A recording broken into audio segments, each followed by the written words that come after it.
Hi everybody. This is kind of a repeat of what we did at the start of class, but welcome to semester 2. And a good idea is if I put a video at the top of a worksheet is to watch it.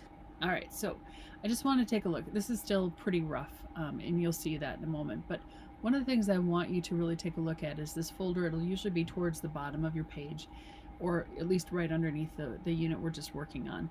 And it's just a reference folder, and it's a reference actually for the entire year. I don't differentiate between semester 1 and semester 2 because so much of what we're doing now in semester 2 we actually learned in semester 1, but you're still using it. So it's called What Is It? Need a quick reference? Take a look here. So if you go in here, I have that formula sheet. Now you can have more things than this on your formula sheet. This is the one that I allowed this year. And it's the one that you can always go back and look at and see. But it's really important that you have a formula sheet written in your own hand. Put the triangles down if that helps you, the speed triangles, the density triangles, where you actually have the units already drawn in. But make sure you have this available to you. If it's open, something like a worksheet, you can always go back and look at it. But it's really helpful to have that written down where you don't have to be flipping between tabs all the time. But you'll also notice in here that the rest of it's alphabetical order. There is a folder on acceleration, and I have videos in here for what is the acceleration formula, how do you solve for final velocity or time, or what's positive acceleration versus a negative acceleration. So if you need a quick review, go ahead and look at that. Now obviously we're probably not going to do as much with the atoms or balancing equations, but here's your density triangle where I actually put the units in, because density does have a specific set of units. It's either grams per milliliter or grams per cubic centimeter. Remember, 1 milliliter is equal to 1 cubic centimeter, so they can be used interchangeably. Usually, the milliliter is for liquid and the cubic centimeter is by form, would be your solids. Remember, what is gravity? It is basically acceleration due to gravity is 9.8 meters per second squared, and you're going to need to know that for this unit. If you've forgotten your metric units, here is some videos on how to convert, but it also gives you a quick kilo, hecto, deca, your main unit, your base unit, meters, liters, or grams, deci, centi, milli. And you can put meters, liters, or grams after any of those, which we did here, a kilometer, kilometer, whichever way you want to say it, a kiloliter or kilogram, or a millimeter or a milliliter or milligram. I guess I should probably put a gram there. But all of these are quick reference. Here's your force. Force is mass times acceleration and speed. So if you want to put your triangle down, however it works better for you, that's fine. What I want to look at today is the pressure problems, which obviously you know because you're in it. Now, I'm in the midst of working and creating this unit for this format, this alternative format. And so one of the things that you're going to notice that we do have folders here. Generally underneath here, I'm going to have a lot of things that tell you exactly like what we're doing that day and when it's due. So using your folders is the better way. If you are ever not able to get to class, you need to go to the folder. For the bulk of my time, I set every single set of notes. I think there's 3 I haven't done this year, where I just needed to do them live.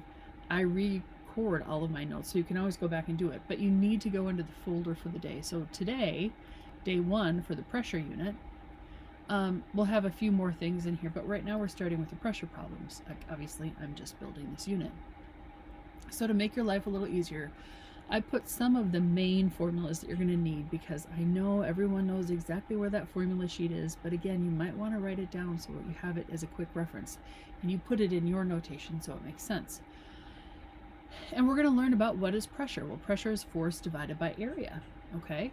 So, and pressure is measured in a unit called a Pascal, which as we get farther into the chapter, you'll understand why it's called a Pascal. But for right now, just know that your pressure, your Newton, is force divided by area. So it is actually, we'll get to it, but it is usually a Newton divided by a square meter. So there's your formula that you're going to want to add. You can always, of course, add that handy dandy triangle and put that in if you wish. So if you were doing that, then you would go ahead and draw your triangle. The two things that are multiplied together go side by side down here. So if pressure is force divided by area, right? So we'd have pressure here and we want to go multiply that together. Force is going to be on top, and my pressure and my area is down here. Again, that's just a quick thing to add if it makes your life easier. So, what are we going to do today? Well, we are going to take a quick review, a stroll down mathematical memory lane, because math is fun and exciting, right? All right, so first thing we're going to do, let me go into preview. And that way I can actually have some blanks in here. And we're going to start out with force. Force is mass times acceleration. If you forgot that, force is up here. You can find it and look for that formula. And I have obviously solve for mass and solve for area, depending on what information you know. So acceleration, in this case, it's just straight up acceleration is rearranging the force formula because it's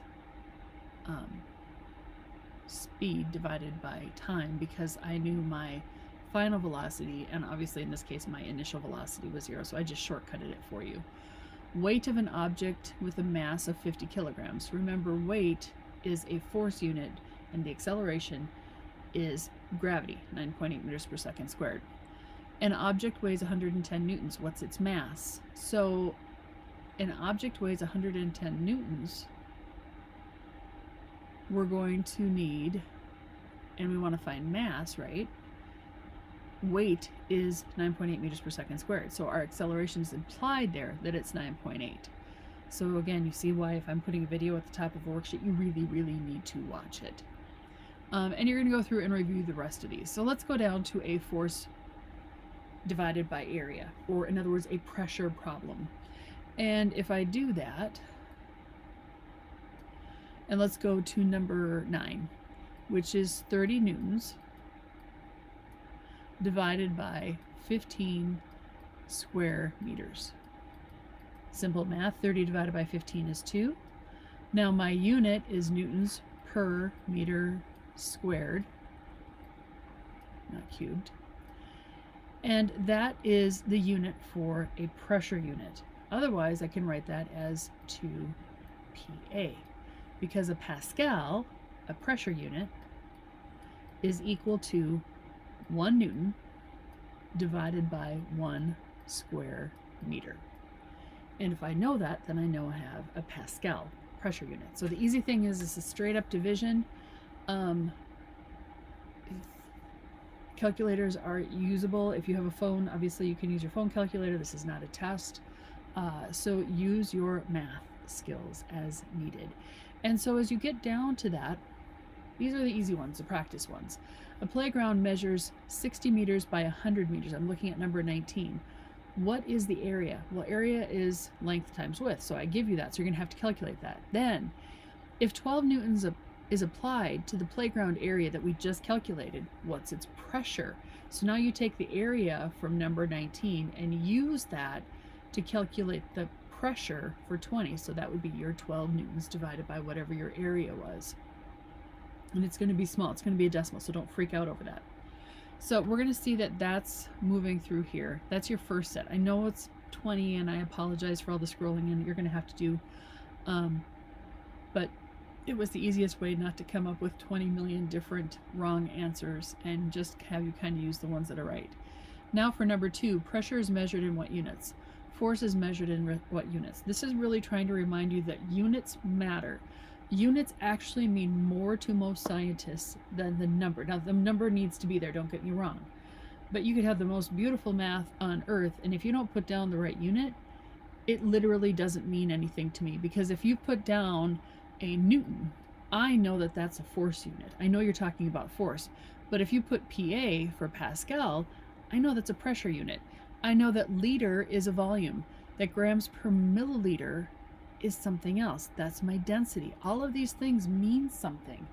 So if you ever give me math on paper, which I do collect periodically, and you don't put down units, including in your setup of math, you will get no credit, because I will assume that your number means you are giving me 3, I don't know, hockey sticks, 3 cow pies, 3 kitty cats, 3 pop bottles? I don't know. Unless you tell me what the unit is, I don't know what you're talking about. And it's one of those things that, and I was a math teacher, so I like the math. It's got to be done well. Well, technically, I'm still a math teacher. I just don't teach it full time anymore, but I have at this school. Uh, so the math is important.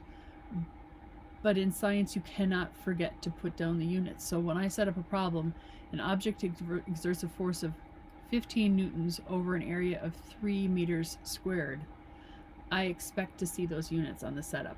I expect to see the setup, and I expect to see the units on the setup. I expect the right answer, and I expect the answer to have the right units. So this is going through and doing some word problems, and you may have to do multiple things to get to the end. For example, in 5 and 6, you're going to have to calculate force so that you can calculate pressure. On 7 through 9, you're going to have to calculate acceleration, then calculate force, and then calculate your pressure. All the information is here. You just have to work through it. And this last one, 110 kilogram person wears shoes with an area of 0.9 square meters. Find the pressure on the shoe. So you need to find force in order to find pressure. So this is where, if you need help, we're always available. This is where you stop and you come and ask. If this isn't making sense, ask for help. Okay? Good luck. Let me know if you need anything.